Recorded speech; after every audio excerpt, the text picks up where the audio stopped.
14 de noviembre de 2019, 11:47 p.m. Una llamada al 911 rompió el silencio de un vecindario de lujo en Houston. Cuando los oficiales llegaron a Pinewood Terrace, encontraron una escena que los perseguiría durante años. Un millonario petrolero de 45 años yacía en un charco de sangre. Pero esa no era su casa, y la mujer que lloraba sobre su cuerpo no era su esposa. Lo que los investigadores descubrieron en los meses siguientes reveló una red de engaños tan compleja, tan calculada, que incluso los detectives más veteranos no podían creer lo que veían. La persona responsable lo había planeado durante mucho más tiempo de lo que nadie imaginaba, y la víctima nunca lo vio venir. Antes de sumergirnos en esa noche impactante, debemos entender quién era realmente ese millonario del petróleo de Texas. Su historia, su ascenso, su caída y finalmente su muerte revela algo aterrador sobre la confianza, el amor y las máscaras que la gente usa. Si eres nuevo aquí y te gustan las investigaciones profundas sobre crímenes, suscríbete ahora. Estamos a punto de revelar uno de los asesinatos más calculados en la historia de Texas. Y créeme, no querrás perderte lo que viene. James Bradford Mitchell nació en abril de 1974 en Fort Worth, Texas, en un mundo que la mayoría de nosotros solo podemos imaginar. Su padre, Robert Mitchell, era un exitoso ejecutivo petrolero que había construido su fortuna desde abajo, empezando como obrero y ascendiendo hasta convertirse en propietario de Mitchell Energy Solutions. Su madre, Catherine Mitchell, provenía de una familia de la alta sociedad texana de esas, con bailes de debutantes y membresías heredadas en clubes de campo. Como hijo único, James cargó con el peso de las expectativas desde el primer día. La finca de los Mitchell se extendía por más de 12 acres de terreno privilegiado, con establos, cancha de tenis y viviendas para el personal. Pero Robert Mitchell no era el tipo de hombre que dejaría que la riqueza arruinara a su hijo. Tenía una filosofía que resonaría a lo largo de la vida de James. El dinero no significa nada sin integridad. Los veranos no se pasaban en campamentos lujosos ni en vacaciones europeas. James trabajaba junto a los empleados de su padre, aprendiendo el negocio del petróleo desde abajo. A los 16 años, ya era un obrero en las plataformas con las manos tan sucias como las de los hombres que llevaban décadas en ese trabajo. No era un niño rico jugando a ser trabajador. James realmente respetaba a la clase obrera que hacía posible la fortuna familiar. En la Woodmont Preparatory Academy, James no era otro chico privilegiado viviendo de la fortuna paterna. Era capitán del equipo de debate mariscal de campo del equipo de fútbol americano y se graduó como valedictorian. Pero lo que realmente lo hacía diferente era su manera de hacer sentir especiales a los demás. Profesores, compañeros e incluso los conserjes lo conocían por su nombre. Todos sentían que eran la única persona en la sala cuando James les hablaba. Esa cualidad lo llevaría muy lejos en los negocios. Y finalmente también lo mataría. En 1992, James ingresó a la Universidad de Texas en Austin para estudiar ingeniería petrolera. Fue allí en octubre de 1993 donde su vida cambió para siempre. Estaba en la biblioteca del campus preparando un examen cuando accidentalmente derramó café sobre el libro de economía de una chica. Su nombre era Sarah Louise Henderson, y era todo lo que James nunca habría esperado amar. Provenía de Fredericksburg, un pequeño pueblo a 1 hora de Austin, y trabajaba en 2 empleos para pagar sus estudios. Cuando James se ofreció a reemplazar su libro arruinado, ella se negó. «Solo me ocuparé de las manchas», dijo sin querer caridad de un chico rico.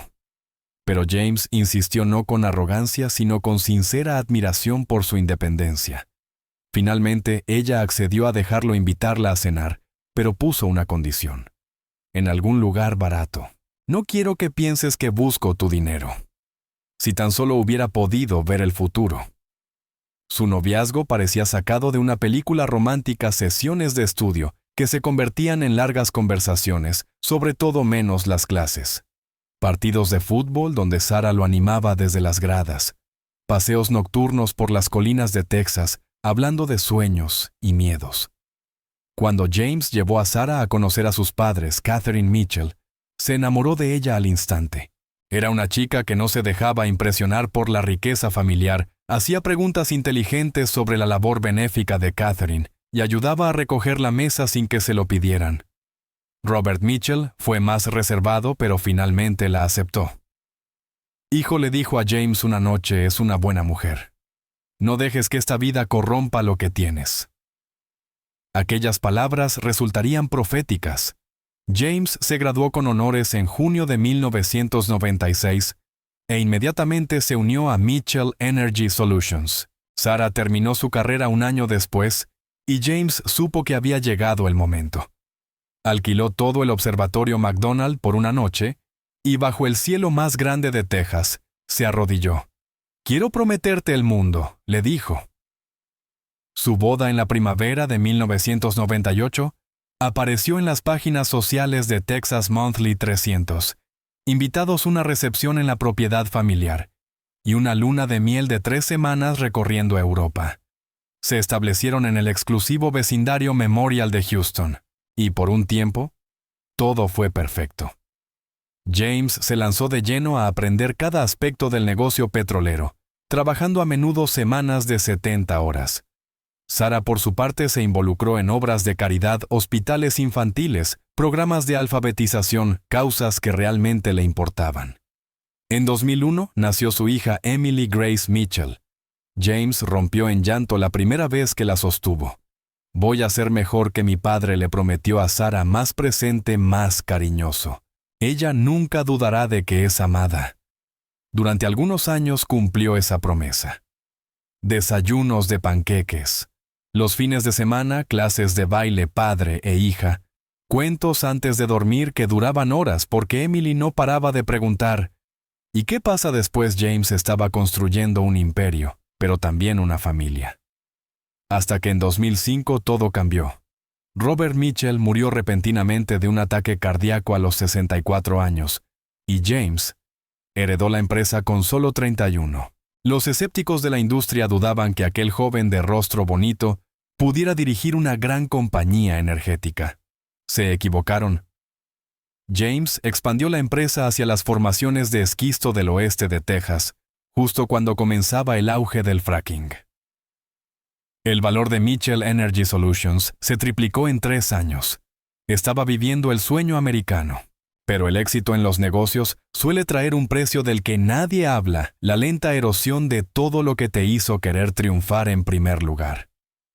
Las semanas de 70 horas se convirtieron en semanas de 80. James empezó a faltar a las obras escolares de Emily, olvidó aniversarios, y llegaba a casa mucho después de que la cena se enfriara.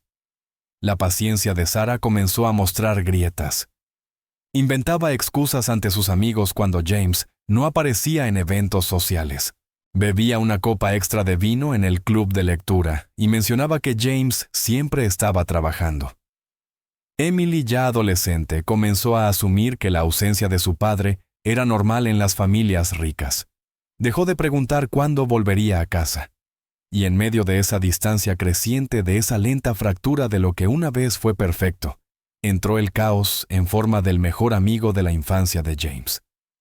Derek Lawrence Patterson había sido su amigo desde que tenían 7 años. Crecieron a 3 casas de distancia, pero en mundos muy distintos.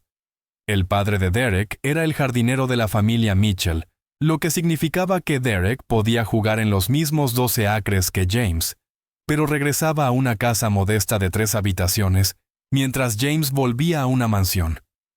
A pesar de las diferencias de clase, eran inseparables. Cuando James fue a la universidad, Derek se quedó en Fort Worth y trabajó en la construcción. Tomaron caminos distintos, pero la amistad perduró. En 2003, Derek descubrió el negocio de la inversión inmobiliaria. Compró una propiedad embargada con dinero prestado y la revendió con un 40% de ganancia. De repente, vio una forma de crear riqueza sin título universitario ni conexiones familiares. Para 2012, había fundado una pequeña pero exitosa empresa llamada Patterson Property Group. Ese verano, Derek se acercó a James en el club de campo con una propuesta. Tenía información privilegiada sobre una nueva zona de desarrollo, propiedades comerciales, que estaban a punto de dispararse en valor. Jimmy, dijo Derek, usando el apodo de infancia que solo él podía usar. No te estoy pidiendo un favor. Te estoy ofreciendo una oportunidad. Estas propiedades se triplicarán, quizá cuadruplicarán su valor. Pero necesito capital. James dudó. El petróleo era lo que conocía, lo que había construido la fortuna familiar. Pero Derek insistió. Confiabas en mí cuando robábamos los cigarros de tu padre. Confía en mí ahora. James invirtió $2 millones en Patterson Property Group. Fue la mejor decisión financiera de su vida. Y la peor decisión personal. La inversión dio enormes frutos, un retorno del 70% en 18 meses. James se involucró más asistiendo a subastas de propiedades y explorando nuevas oportunidades. Era emocionante, distinto al negocio del petróleo, pero también lo alejaba aún más de casa. Sarah notó las ausencias crecientes. Últimamente pasas más noches fuera, comentó una noche con cautela, sin querer sonar como si se quejara. Emily, de 11 años, preguntó, ¿por qué papá siempre está ausente? Una tarde, Sarah enfrentó a James con suavidad. Sé que el trabajo es importante, dijo, pero Emily está creciendo. Yo también. Te extrañamos. James sintió la culpa como un golpe físico. Prometió equilibrar mejor las cosas, planeó unas vacaciones familiares para compensar el tiempo perdido. Amaba sinceramente a su familia. Compró a Sarah joyas de diamantes, llevó a Emily a París por su 12º cumpleaños. Pero el amor y la atención no son lo mismo. Y en ese espacio entre el amor y la presencia, crece la vulnerabilidad. Si esta historia te está pareciendo tan fascinante como a mí, dale me gusta al video. Eso ayuda a que el sistema muestre este contenido a más personas, porque las historias como la de James merecen ser escuchadas. Y apenas estamos llegando a la parte donde todo empieza a desmoronarse. En marzo de 2014, James asistió a una exclusiva exposición inmobiliaria en el centro de Houston, junto a Derek. Exploraban propiedades de inversión cuando James la vio una mujer que presentaba un proyecto de condominios de lujo. Era profesional, segura, inteligente. Conocía las tendencias del mercado, las proyecciones de retorno de inversión y las regulaciones urbanísticas al detalle. Su nombre era Isabel Claire Fontaine. Tenía 28 años, era deslumbrante y tan aguda como una navaja. Pero lo que impresionó a James no fueron solo sus looks, sino su competencia. No era una cara bonita intentando encantar inversionistas. Era una mujer que entendía de negocios. Durante los meses siguientes, Isabel ayudó a James a identificar 3 propiedades altamente rentables. Su relación era estrictamente profesional. Reuniones para tomar café y hablar de negocios, correos electrónicos sobre análisis de mercado.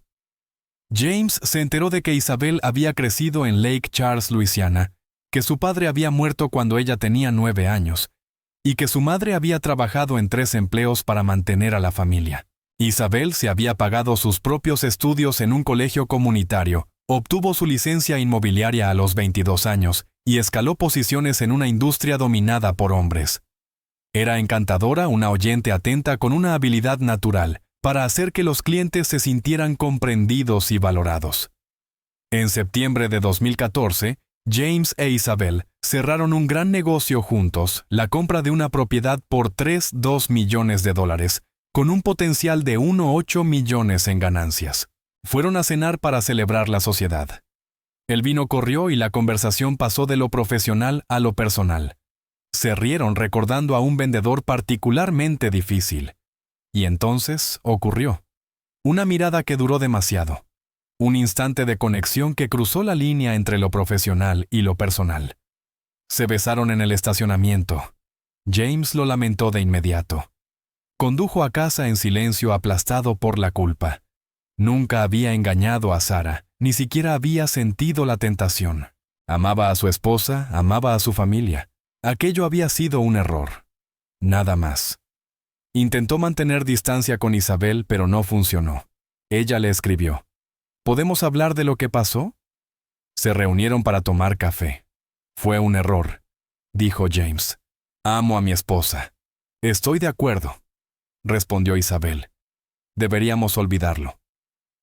Pero la atracción no desapareció. En octubre de 2014, otro viaje de negocios terminó en otra cena. Y esta vez no se detuvieron en un beso.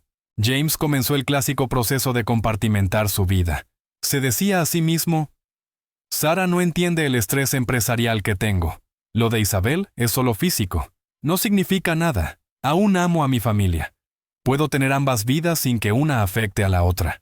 Para noviembre de 2014, el patrón ya estaba establecido. James veía a Isabel 2 o 3 veces por semana. Su excusa siempre era la misma: negocios, reuniones, tardías, inspecciones de propiedades, cenas con clientes. En febrero de 2015, alquiló un apartamento de lujo para Isabel, en la zona de Galleria, por $3,800 al mes oficialmente, para facilitar las reuniones de trabajo. Ese mismo mes, James comenzó a depositar $5,000 semanales en la cuenta de Isabel. Oficialmente, eran honorarios de consultoría por asesoramiento inmobiliario, pero en realidad era dinero para mantenerla disponible, dependiente de él, y sostener la relación en sus propios términos. Y eso era lo que hacía que Isabel pareciera perfecta para James. Nunca exigía nada, nunca lo presionaba para dejar a Sara, nunca se quejaba de ser la otra. Parecía genuinamente útil en las decisiones de negocio. Nunca pedía más compromiso. Nunca reclamaba. Para James, Isabel era la amante ideal, comprensiva, independiente, sin presiones. Creía tener el control de la situación. No tenía idea de cuán equivocado estaba. Durante 3 años, de 2015 a 2018, James mantuvo esta doble vida con sorprendente éxito. Sin grandes sustos, sin llamadas peligrosas. Dominaba el arte del engaño: teléfonos separados, horarios precisos, pagos en efectivo para no dejar rastros. Las zonas ciegas de Sara jugaban a su favor. Confiaba plenamente en él, ocupada entre obras de caridad y las actividades de Emily. Notaba la distancia, pero la atribuía al estrés laboral. Sus amigas del club de lectura percibían sutiles cambios. Sara bebía más vino, mencionaba que James siempre estaba trabajando, pero lo defendía cuando la interrogaban. Emily, ya adolescente, estaba absorta en su propio mundo y asumía que la ausencia de su padre era normal en familias ricas. Los fines de semana, James representaba al padre ejemplar, asistía a los partidos de fútbol de Emily, hacía compras con Sara, cenas familiares en restaurantes caros. No eran fingidas. Realmente disfrutaba esos momentos. Veía a Emily marcar un gol y sentía el orgullo inflarle el pecho. Tomaba la mano de Sara en el cine y recordaba el consuelo familiar de su conexión. Pero la culpa lo devoraba por dentro. A veces no podía mirarla a los ojos. Compensaba con regalos caros: una pulsera de diamantes de $40,000 para su cumpleaños, un Mercedes nuevo sin motivo alguno. Con Isabel, en cambio, James era otro hombre emocionado, espontáneo, más joven. Viajaban juntos por negocios a Las Vegas, Nueva York, Miami. Su dinámica era mitad socios, mitad amantes. Discutían tratos inmobiliarios en la cama. Ella cuestionaba sus estrategias de inversión y él valoraba su opinión. Ella entiende el juego, se decía James. Lo que más lo impactaba de Isabel era su aparente calma: nunca mostraba celos, nunca mencionaba a Sara, nunca preguntaba por su vida familiar. Parecía satisfecha con el arreglo. Para James, eso era una prueba de que ella comprendía lo que tenían: una relación mutuamente beneficiosa con límites claros. No sabía que esa aparente tranquilidad era lo más peligroso en ella. En agosto de 2019, James llegó sin avisar al apartamento de Isabel y la oyó hablar por teléfono en el dormitorio. Su voz sonaba diferente, más cálida, más cercana de lo habitual. Alcanzó a oír fragmentos. Lo sé. Pronto. Sí, lo prometo. Cuando Isabel salió, James preguntó con naturalidad: ¿Con quién hablabas? Isabel no vaciló. Con mi sobrina Lily. Está aplicando a universidades y está estresada por la matrícula. No sabía que tenías una sobrina, dijo James. Es hija de mi prima, pero somos muy unidas. La ayudé a criarla cuando su padre se fue. James sintió una punzada de culpa por haber sospechado algo. Él se ofreció a ayudar con los costos de matrícula, pero Isabel se negó. Ya haces suficiente por mí. El momento pasó. Cenar, ver una película, reírse un poco. Y James se olvidó por completo de aquella llamada. Esa simple explicación, aquella voz al teléfono, nunca la cuestionó, nunca pidió más detalles. Jamás supo que la voz al otro lado de la línea no era femenina. Para el otoño de 2019, su relación parecía más fuerte que nunca. James incluso empezó a considerar formas de apoyar a Isabel a largo plazo, ayudarlas a abrir su propia agencia inmobiliaria, quizá comprarle una casa. Seguía comprometido con su familia, pero también quería cuidar de Isabel. En septiembre llevó a Sarah y Emily a Napa Valley para un fin de semana familiar. Sarah comentó lo feliz que parecía últimamente. Sea lo que sea que estés haciendo en el trabajo, te estás sentando bien. La ironía era aplastante. James atribuía su felicidad a haber logrado equilibrar ambas vidas. Creía que había encontrado la forma de tenerlo todo sin herir a nadie. En octubre de 2019, planeó una sorpresa para Isabel, un bono de $50,000 por toda su ayuda con las inversiones. Reservó una cena romántica para el 14 de noviembre en su restaurante favorito. La fecha fatal estaba marcada. James no tenía idea de lo que lo esperaba. Antes de continuar con esa noche terrible, quiero pedirte algo si esta historia te mantiene interesado. Si quieres saber lo que realmente le pasó a James Mitchell, suscríbete a este canal. Invertimos decenas de horas de investigación en cada caso, y tu suscripción le dice a YouTube que las historias criminales profundas y verificadas importan. Haz clic en suscribirse y activa la campana de notificaciones. No querrás perderte cómo termina esta historia. 14 de noviembre de 2019. Comenzó como cualquier otro día para James Mitchell. Se despertó lleno de energía, emocionado por la sorpresa que había preparado para Isabel esa noche. Le dijo a Sarah que tenía una negociación de propiedades importante que podría alargarse. No me esperes despierta, le dijo besándola en la mejilla. Sarah le deseó suerte con el trato. Emily se preparaba para un viaje escolar de una noche, así que aquella última mañana familiar fue completamente normal, sin nada fuera de lo común. Solo otro jueves en lo que James creía que era su perfectamente equilibrada doble vida. A las 5:30 p.m., James salió temprano de la oficina. Las cámaras de seguridad lo captaron deteniéndose en una joyería de lujo para recoger un regalo que había encargado para Isabel, un colgante de diamantes de $15,000. Su estado de ánimo era generoso, alegre, completamente despreocupado. Era un hombre enamorado de dos vidas distintas, convencido de que podía mantener ambas para siempre. A las 6:45 p.m., James llegó al apartamento de Isabel. Ella lo recibió con calidez, todo parecía normal. El apartamento olía increíble. Había cocinado su plato favorito. ¿Cuál es la ocasión?, preguntó James. Solo quería hacer algo especial, respondió Isabel con una sonrisa. De 7 a 8:30 p.m. cenaron juntos. La conversación fluyó con naturalidad. James habló sobre los planes universitarios de Emily e Isabel. Escuchó con atención haciendo preguntas inteligentes. Nada parecía fuera de lugar. Era la misma Isabel de siempre, riendo, rozando su mano, mirándolo a los ojos con aparente cariño. James le entregó el colgante. Por ser increíble, dijo. Isabel se emocionó. No tenías que hacer esto. Quería hacerlo, respondió James. Ella lo abrazó con fuerza y él no le dio mayor importancia. Más tarde los investigadores descubrirían que Isabel describió ese momento con precisión, cómo James la sostuvo, cómo olía a colonia cara, cómo todo parecía normal, hasta el final. A las 8:45 p.m., Isabel sugirió ver una película. Ese nuevo thriller que mencionaste. Perfecto, dijo James, acomodándose en el sofá. Ella sirvió vino bajo las luces y se excusó para ir al baño. Lo que ocurrió después en ese apartamento perseguiría a los investigadores durante meses.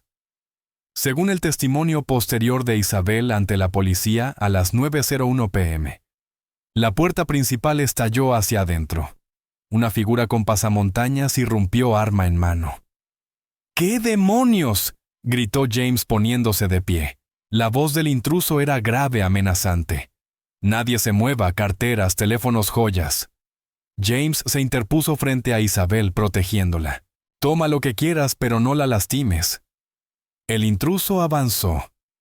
Dije teléfonos y carteras. Ahora James levantó lentamente las manos. Tranquilo, amigo, estamos cooperando. Lo que pasó a continuación fue reconstruido más tarde mediante pruebas forenses y la declaración de Isabel. Según su versión, hubo un forcejeo. James intentó protegerla. El intruso le disparó 2 veces. James se desplomó contra la pared. El atacante huyó con su billetera y varios objetos de valor. A las 9:07 p.m. Isabel le llamó al 911, la voz temblando. Alguien entró a mi apartamento. Le disparó a mi novio. Por favor, ayúdenme. ¿El intruso sigue ahí, señora?, preguntó el operador. No se fue. Hay tanta sangre. No creo que esté respirando. Permanezca en la línea. La ayuda está en camino. Por favor. Rápido. Lo amo, por favor. Cuando los paramédicos llegaron, James Bradford Mitchell estaba muerto.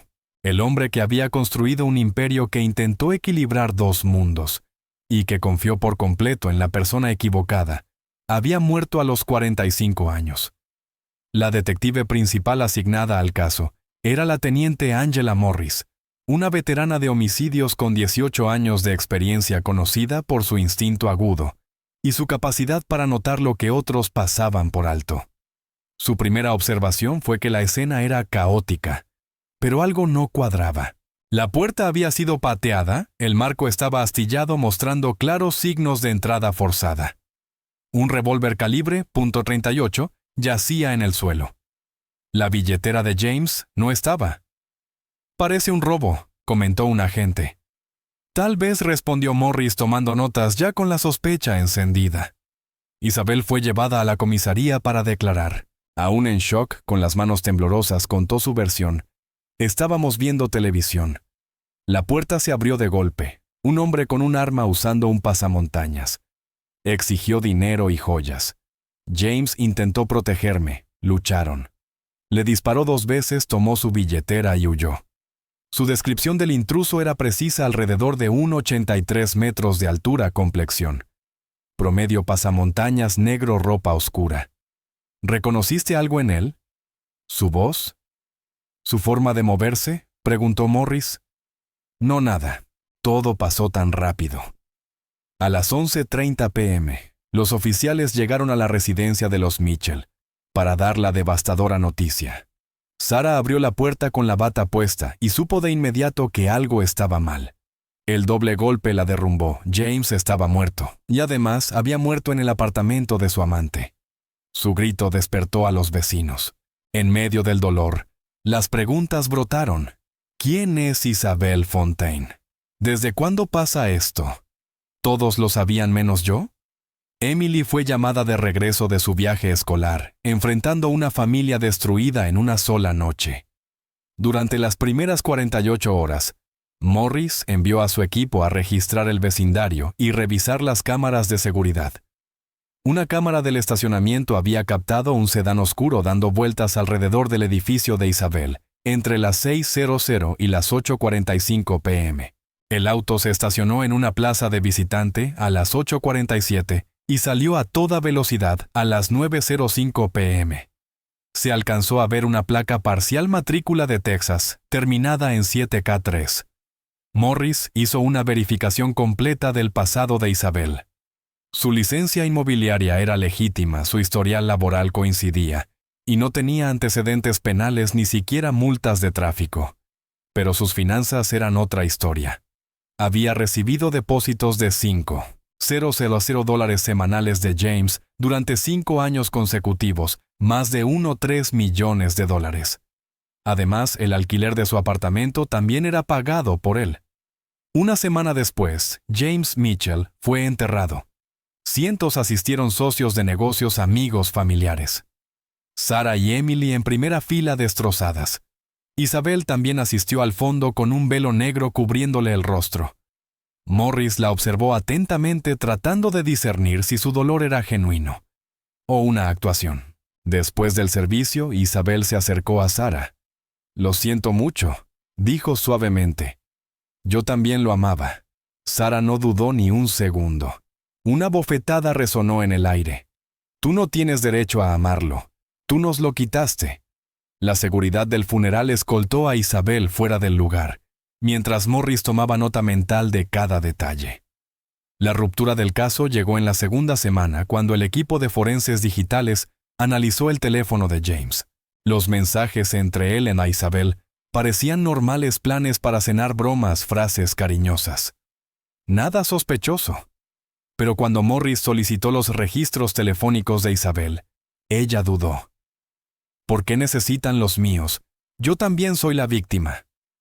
«Solo es rutina», respondió Morris con calma. «Nos ayuda a construir la línea de tiempo». Isabel aceptó a regañadientes. Y ahí fue donde apareció la primera grieta. Había un número desconocido que figuraba constantemente en su registro: 47 llamadas entre octubre y noviembre, todas con el mismo teléfono desechable. El día del asesinato, un mensaje a las 8:52 p.m. decía «outside». La respuesta de Isabel, 1 minuto después. «Ok». Cuando Morris volvió a interrogarla, la energía en la sala cambió. «¿Quién es este número?», preguntó mostrando los registros. «No lo sé, quizá un número equivocado». 47 veces Morris arqueó una ceja. «Esos son muchos números equivocados. Podría ser de trabajo. Trato con muchos clientes, a las 9 de la noche y escribiendo outside». Isabel se volvió tensa a la defensiva. «¿Estoy bajo sospecha? Casi me matan también. Solo tratamos de entender qué pasó. Tal vez debería tener un abogado presente». Ese fue el momento en que Morris supo que había encontrado a su asesina. Las víctimas inocentes no piden abogados tan rápido. El equipo tecnológico rastreó el teléfono desechable hasta una gasolinera en North Houston, donde se había comprado el 1 de noviembre. Las cámaras de seguridad mostraron a un hombre comprando el teléfono con efectivo. La mejora digital de la imagen reveló parcialmente su rostro, y al pasarlo por reconocimiento facial, obtuvieron un resultado: Vincent Alexander Cole, con antecedentes por asalto y robo en grado de tentativa. Su última dirección conocida era un apartamento en North Houston, y trabajaba medio tiempo en Jackson's Auto Repair. Morris profundizó y descubrió algo más inquietante. Vincent había nacido en Lake Charles, Luisiana, el mismo pueblo natal de Isabel. Al revisar redes sociales, encontró fotos en Facebook de 2009 donde aparecían Vincent e Isabel, juntos, su estado marcado como en una relación. La conexión era clara. Se conocían, habían sido pareja y ambos venían del mismo pequeño pueblo. Para la tercera semana, la teniente Angela Morris tenía suficiente. Puso a Vincent Alexander Cole bajo vigilancia y lo observó ponerse cada vez más nervioso, mirando constantemente por encima del hombro. Al día 19 después del asesinato, decidió que ya habían visto lo necesario. Se planificaron redadas simultáneas: Vincent en su trabajo, Isabel en su casa. La verdad estaba a punto de salir a la luz y sacudiría a todos los involucrados de una forma que nadie podía imaginar. Lo que encontraron en esas redadas demostraría que esto no fue un crimen pasional ni un robo fallido, sino algo mucho más calculado, mucho más escalofriante de lo que cualquiera había sospechado. Si estás tan involucrado en este caso como yo y quieres ver cómo se desarrolla esta increíble investigación, dale me gusta y suscríbete al canal. Ese apoyo significa todo y nos permite seguir trayéndote historias criminales reales, detalladas y profundamente investigadas. Lo que está a punto de descubrir el equipo cambiará todo lo que creías saber sobre Isabel Fontaine y su relación con James Mitchell. Ni a las 6:00 toca formaciama. 2:00 am, de una fría mañana de diciembre, los equipos SWAT irrumpieron en ambos lugares al mismo tiempo.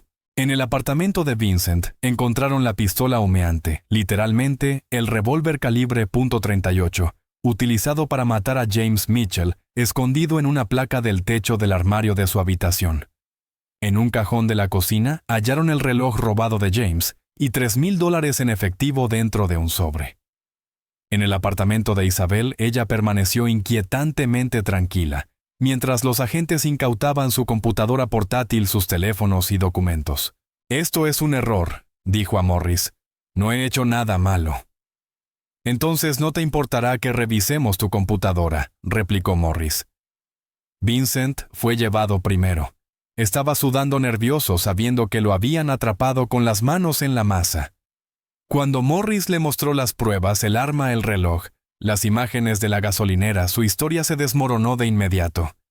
«Yo encontré esas cosas», alegó. «No sabía que eran robadas». «¿Encontraste el arma homicida y el reloj de un muerto?» «Qué coincidencia», respondió Morris con sarcasmo. La resistencia de Vincent se quebró. «Quiero un trato, les contaré todo». Lo que vino después fue una confesión que reescribiría todo lo que los investigadores creían saber sobre el caso. Isabel lo planeó. Todo. Me dijo cuándo estaría él, a qué hora ir, todo. Dijo que después dividiríamos el dinero. «¿Cómo conoces a Isabel?», preguntó Morris. «Salimos hace años en Luisiana. Me contactó el año pasado. Dijo que necesitaba ayuda con algo grande. Mientras tanto, Isabel estaba en otra sala de interrogatorio acompañada de su poderoso abogado defensor, serena y desafiante. Cuando Morris le mostró las fotos de Facebook junto a Vincent, apenas parpadeó. Eso fue hace muchos años. Salimos brevemente. «No lo he visto desde 2010.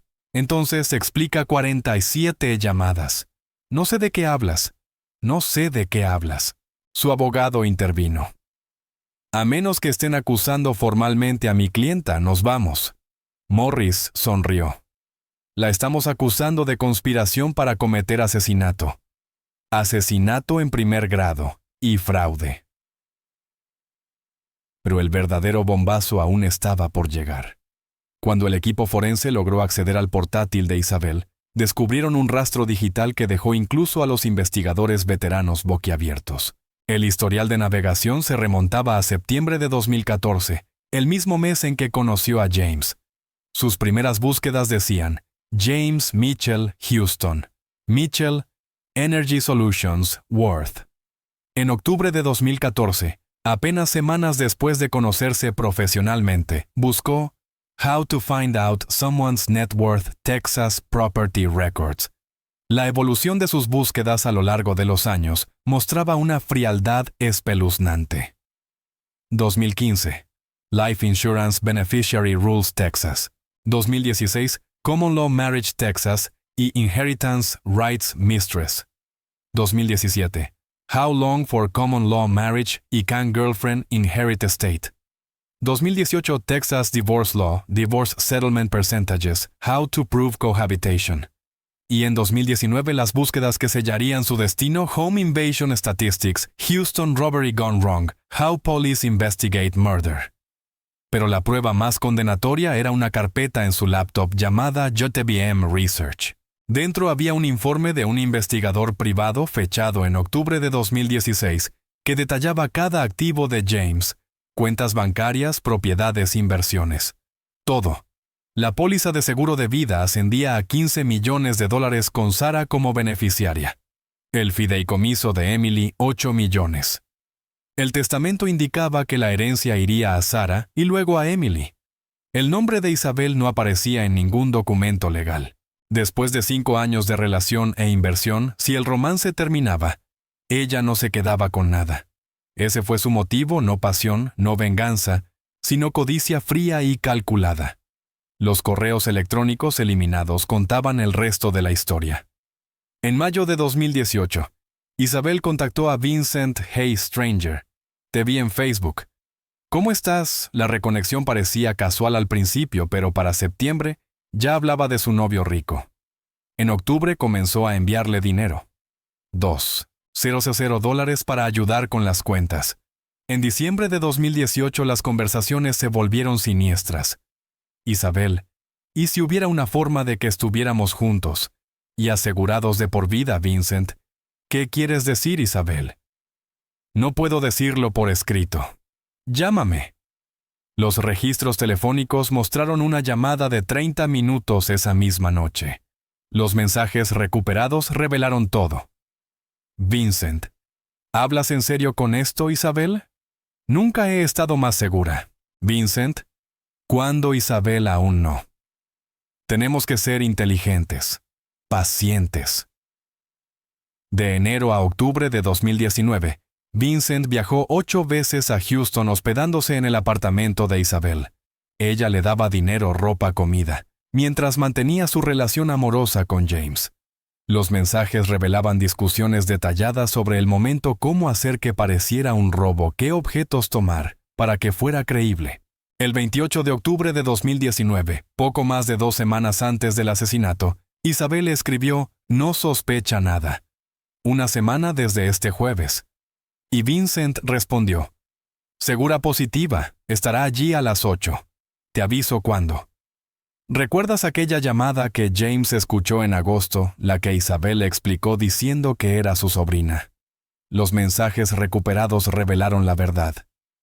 Isabel a Vincent: "Casi me pilla hoy. Casi me escucha hablando contigo". Vincent: "¿Qué pasó, Isabel?". Le dije que era mi sobrina. Se lo creyó completamente. Vincent: "Tenemos que tener más cuidado". Isabel: "No te preocupes. Confía en mí por completo. Nunca sospecharía". La policía pidió la opinión de la doctora Rebecca Hartman, psicóloga forense, para analizar todas las pruebas. Su evaluación fue escalofriante. Esto muestra años de manipulación calculada. Investigó las leyes de herencia antes incluso de saber si la relación duraría. No fue un crimen pasional ni un acto desesperado. Fue planificación metódica desde casi el principio. La pregunta más inquietante seguía en pie. ¿Isabel? ¿Alguna vez amó realmente a James o todo fue por dinero? La conclusión de Hartman fue devastadora. Quizá nunca sepamos dónde terminaba la actuación y comenzaban las emociones reales. Tal vez ni ella misma lo sepa. Lo que sí sabemos es que fue capaz de mantener una relación íntima durante 5 años mientras planificaba un asesinato. Ese nivel de compartimentalización indica una desconexión profunda de la empatía humana. Cada gesto dulce, cada mirada amorosa, cada vez que le dijo "te amo", todo pudo haber sido calculado. La mujer en la que James confiaba su vida, la que creía conocer, había estado investigando cómo heredar su dinero antes de que su relación fuera siquiera romántica. Las pruebas pintaban el retrato de una asesina paciente y meticulosa. Mientras James se enamoraba, compraba regalos y le pagaba un apartamento. Isabel planeaba su muerte con precisión quirúrgica. Jugó el juego largo 5 años sin presionar, sin exigir, sin levantar sospechas. Fue la amante perfecta. Porque ser perfecta formaba parte del plan. Cada muestra de comprensión, cada aparente satisfacción con su papel, cada momento en que parecía no querer nada más, todo estaba diseñado para mantener a James tranquilo, confiado y completamente ciego ante el peligro. La revelación más escalofriante fue que James Mitchell nunca la vio como una amenaza. Para él, Isabel era su refugio, su escape del estrés de la doble vida. Creía que el riesgo era que su esposa lo descubriera. Nunca imaginó que el verdadero peligro era la mujer con la que se escondía. Como diría después la detective Morris, el único crimen de James Mitchell fue confiar en la persona equivocada. Y esa confianza le costó todo. El caso estaba listo para ir a juicio. Y las pruebas contra Isabel Fontaine eran abrumadoras. Pero, ¿creería el jurado que alguien podría mantener una farsa tan elaborada durante tanto tiempo?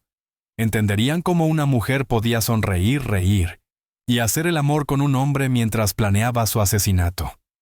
Las respuestas llegarían en uno de los juicios más seguidos en la historia de Texas. 14 meses después del asesinato, en una fría mañana de enero de 2021, comenzó el juicio.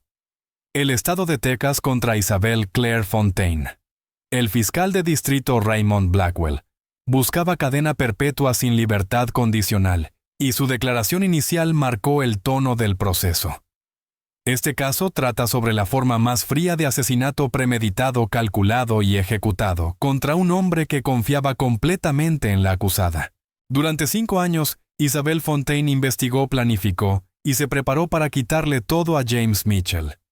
Cuando comprendió que no podía heredar su fortuna legalmente, decidió quitarle la vida. La evidencia presentada fue aplastante. La fiscalía guió al jurado a través del historial de búsqueda de Isabel, 5 años de consultas que mostraban su evolución desde la curiosidad por la riqueza de James, hasta búsquedas sobre leyes de herencia y finalmente sobre cómo investiga la policía los homicidios.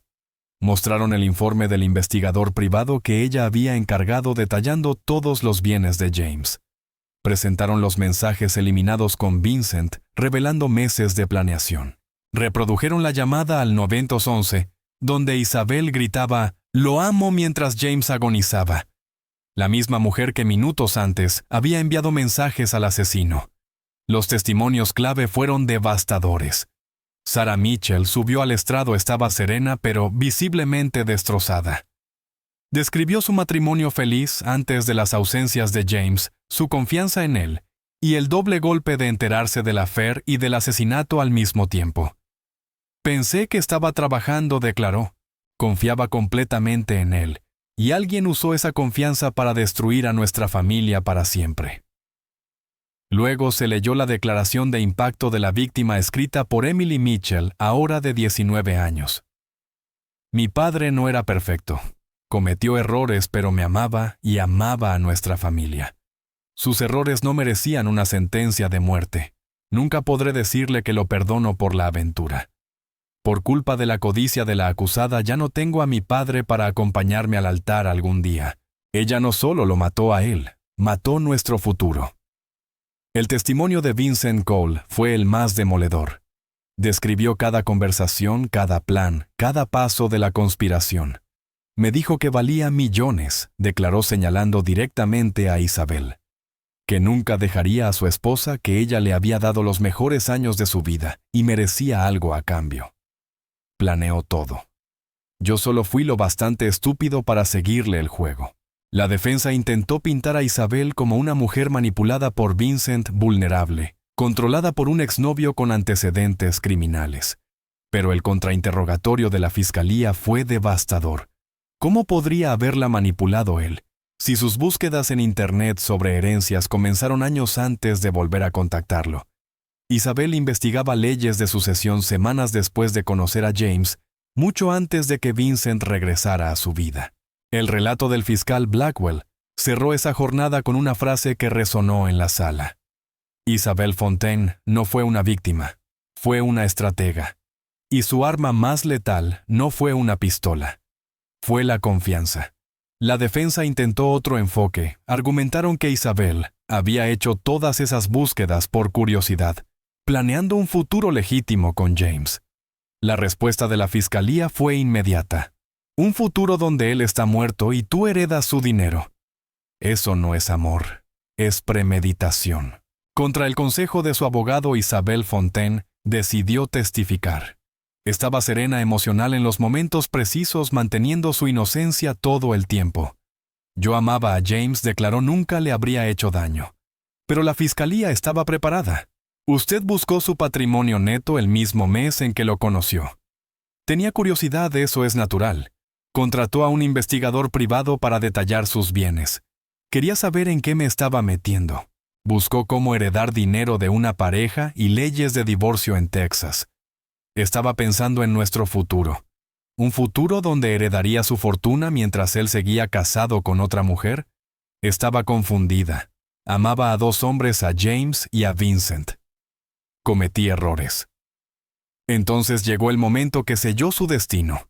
La fiscalía reprodujo la llamada al 911, la voz de Isabel, resonando por toda la sala. «Lo amo, por favor, sálvenlo». El fiscal la miró directamente. Le dijo a los operadores que lo amaba mientras moría. Pero le envió un mensaje a su asesino 8 minutos antes. Isabel se quebró. Él no debía pelear. Se suponía que sería rápido. La sala estalló. Isabel se dio cuenta de su error al instante e intentó corregirse. Quise decir... No quise decir eso. Pero era demasiado tarde. Acababa de admitir conocimiento previo del asesinato.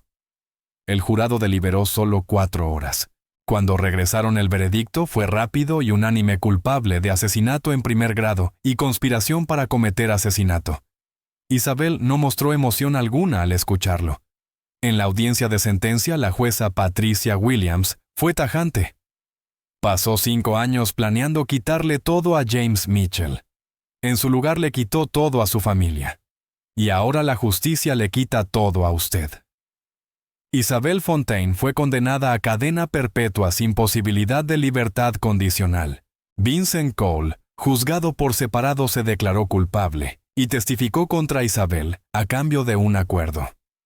Fue sentenciado a 35 años con posibilidad de libertad condicional en 25. A diferencia de Isabel, mostró verdadero remordimiento. Fui codicioso y estúpido, dijo en su sentencia, pero ella fue calculadora. Espero que los Mitchell puedan perdonarme algún día. Si has seguido esta investigación completa, acabas de presenciar uno de los asesinatos más calculados de la historia moderna. Historias como esta deben contarse y recordarse, no solo por el morbo, sino porque revelan verdades profundas sobre la confianza, el engaño y las máscaras que la gente usa. Si encontraste este caso tan fascinante como nosotros, suscríbete al canal. Pasamos semanas investigando cada historia, y tu apoyo nos permite seguir trayendo relatos reales documentados y profundamente analizados. No olvides activar la campana de notificaciones.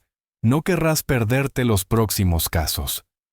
El juicio terminó, pero las secuelas continuarían afectando la vida de todos los involucrados.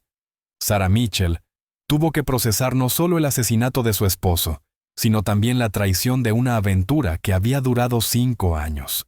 Emily perdió a su padre antes de poder entender o perdonar sus errores. Y Isabel Fontaine, la mujer que planeó el crimen perfecto, pasará el resto de su vida en una celda de una prisión tejana. Pero quizá lo más escalofriante de este caso no fue el asesinato en sí, sino la constatación de que alguien podía mantener una farsa tan elaborada durante tanto tiempo. Durante 5 años, Isabel rió, y se acostó con James Mitchell mientras buscaba cómo matarlo. Fue paciente, meticulosa y absolutamente convincente en su interpretación. La pregunta que atormentó a todos los involucrados era simple pero aterradora. Si Isabel pudo engañar a James Mitchell durante 5 años, si pudo engañar a sus amigos, a sus socios y hasta a los investigadores al principio, ¿quién más podría ser capaz de algo así? ¿Qué tanto conocemos realmente a las personas en nuestras vidas? Como dijo la detective Angela Morris después del juicio, este caso cambió la forma en que miro a todos. Isabel Fontaine demostró que las personas más peligrosas no siempre son las que te amenazan. A veces son las que te hacen sentir más seguro. Han pasado 3 años desde que Isabel Fontaine fue sentenciada a cadena perpetua sin libertad condicional, y las repercusiones del asesinato de James Mitchell aún marcan las vidas de todos los implicados. Sarah Mitchell vendió la casa de Houston. Demasiados recuerdos la atormentaban en cada habitación. Se mudó a Austin para estar cerca de su familia, pero ni el cambio de ciudad borró el trauma. Afrontar la infidelidad de su esposo y su asesinato al mismo tiempo le provocó un tipo de dolor psicológico que requirió años de terapia. La traición es una forma de violencia, dijo Sarah. En una de sus raras entrevistas destruye tu confianza, tu sensación de seguridad, tu entendimiento de la realidad. Tuve que llorar al hombre que pensé que era mi esposo, mientras también lloraba al hombre que realmente fue asesinado. Sarah donó una parte importante del patrimonio de James a programas de concientización sobre violencia doméstica, reconociendo que la manipulación emocional y el engaño son también formas de abuso que rara vez se reconocen. Hoy, apenas da entrevistas enfocada en sanar y en apoyar a Emily en su propio proceso de recuperación. Sobre el perdón, sus palabras son firmes. He perdonado a James por la aventura. Pagó el precio más alto por su error. Pero a Isabel, no sé si algún día podré perdonarla por lo que le hizo a mi hija. Emily perdió a su padre antes de poder entender sus defectos o perdonarlo. Eso es imperdonable. Emily Mitchell, ahora de 24 años, se graduó con una licenciatura en psicología, decidida a entender lo que la destruyó y a convertir el dolor en propósito. La elección de carrera de Emily Mitchell no fue casual. Necesitaba comprender el comportamiento criminal no para perdonar a Isabel, sino para darle sentido a lo que le ocurrió a su familia. Necesito entender por qué alguien podría hacer lo que ella hizo, explicó Emily, no para justificarlo ni perdonarla, sino para comprender cómo un ser humano llega a ser capaz de ese nivel de engaño y violencia. Emily mantiene una relación cercana con su madre, y ambas continúan en terapia. Cada 14 de noviembre visitan juntas la tumba de James. La reflexión de Emily sobre su padre es compleja, pero llena de cariño. Mi papá cometió errores. Era humano, trató de equilibrar todo y fracasó. No merecía morir por sus defectos. Y yo no merecía perderlo antes de poder decirle que entendía que las personas no son perfectas. Derek Patterson, el amigo de la infancia de James, carga con una culpa que la lógica no puede borrar. Fui yo quien lo introdujo al mundo de las inversiones inmobiliarias, dijo Derek. Si no lo hubiera hecho, nunca habría conocido a Isabel. Aunque sabe que su culpa es irracional, Derek lucha constantemente con los ¿qué habría pasado si? Testificó en el juicio de Isabel sobre el carácter de James, describiendo a un hombre generoso hasta el exceso, alguien que siempre quería ayudar especialmente a las mujeres que le importaban. James era el tipo de persona que te daba la camisa que llevaba puesta, dijo Derek, e Isabel utilizó su amabilidad, su generosidad y su deseo de cuidar a los demás como armas. Transformó sus mejores cualidades en su perdición. Derek sigue administrando Patterson Property Group y ha creado una beca en nombre de James Mitchell para estudiantes de ingeniería petrolera, su forma de honrar a su amigo y sacar algo positivo de la tragedia. Isabel Fontaine está encarcelada en la prisión Mountain View Unit en Gatesville, Texas, donde sigue manteniendo su inocencia pese a que todas sus apelaciones han sido rechazadas. Los psicólogos penitenciarios han notado algo perturbador en su estado mental. Parece creer sinceramente que ella es la víctima de esta historia. Uno de los psicólogos describió su caso como un ejemplo extremo de disonancia cognitiva. Parece haberse convencido de que fue traicionada, que James la engañó al no dejar a su esposa, al no convertirla en su heredera legal. Isabel no muestra ningún remordimiento por la muerte de James. En cambio, culpa a Vincent del asesinato directo diciendo, «Yo nunca apreté el gatillo». Se niega a hablar de sus búsquedas en Internet, alegando que se sacaron de contexto. Otras internas cuentan que Isabel habla de James como si él la hubiera abandonado, no como si ella hubiera orquestado su asesinato. Me prometió cosas, la han escuchado decir. Me mintió. Incluso tras las rejas el delirio continúa. Isabel sigue creyendo que merecía el dinero de James como compensación por sus años de servicio en la relación. Mientras tanto, Vincent Cole, cumpliendo su condena de 35 años en otra prisión, ofrece un contraste total.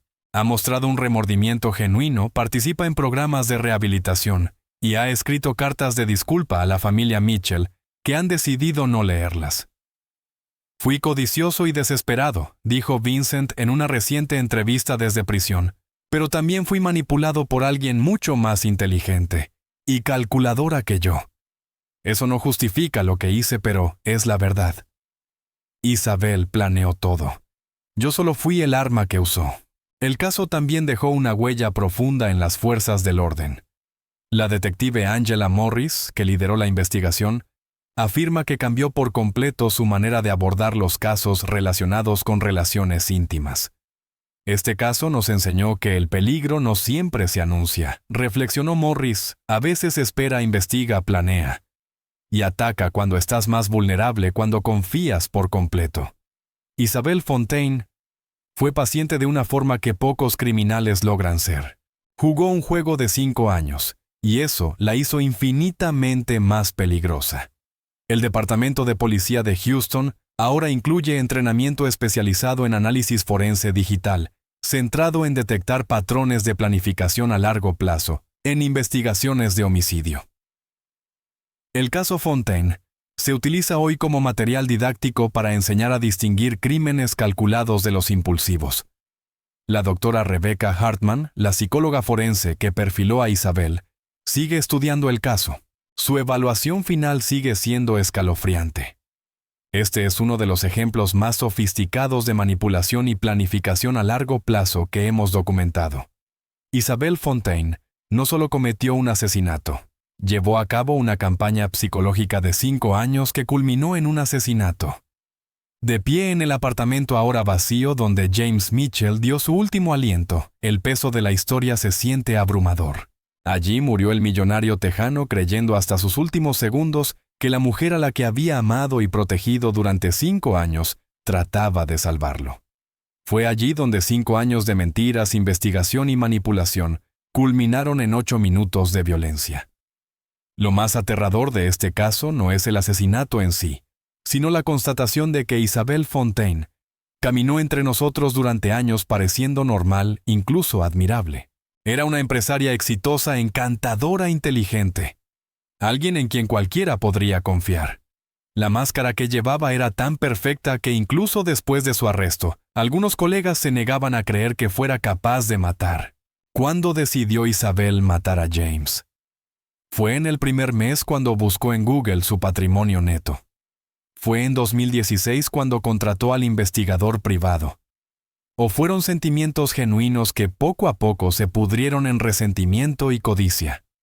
La posibilidad más escalofriante es que quizá ambas cosas sean ciertas al mismo tiempo. Tal vez sí lo amó en su manera distorsionada, pero amó el dinero más. Y cuando se dio cuenta de que no podía tener ambas cosas, eligió el asesinato. Las señales de advertencia estaban allí, pero eran invisibles para James, porque Isabelle nunca presionó. Nunca le pidió que dejara a Sarah, nunca se quejó de ser la otra, nunca hizo exigencias irracionales. Su paciencia perfecta la convirtió en la asesina perfecta. Este caso nos enseña que las personas más peligrosas no siempre son las que nos amenazan abiertamente. A veces, son las que nos hacen sentir más seguros, las que nunca piden demasiado, las que parecen conformarse con lo que estamos dispuestos a dar.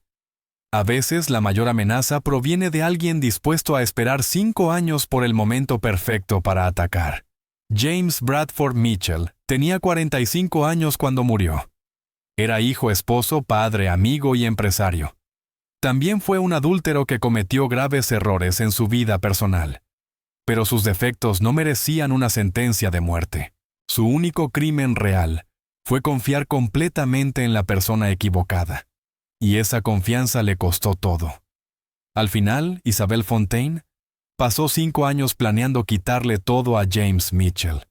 En su lugar, le quitó todo a su familia, destruyó su propia vida y creó una advertencia que perseguirá a todos los que escuchen su historia.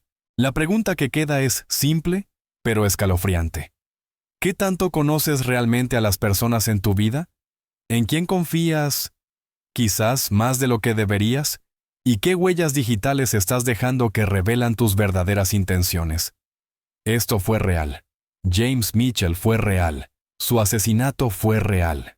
Y la mujer que lo mató está sentada en una celda de prisión en Texas ahora mismo, aún convencida de que es la víctima. Mantente alerta. Mantente consciente. Confía en tus instintos. Y recuerda, las personas más peligrosas no siempre son las que te amenazan abiertamente. A veces, son las que te hacen sentir más seguro, mientras planean tu destrucción. La justicia se sirvió en este caso, pero llegó demasiado tarde para James Mitchell. Su historia nos recuerda que el mal no siempre se presenta con amenazas o violencia.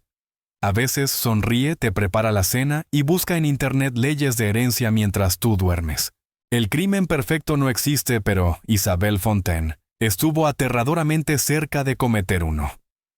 De no ser por la evidencia digital y por una detective que confió en su instinto, tal vez habría escapado impune. Y en algún lugar, quizás ahora mismo alguien más podría estar planeando algo similar, investigando, esperando y usando la máscara perfecta. Esa es la lección más aterradora de todas.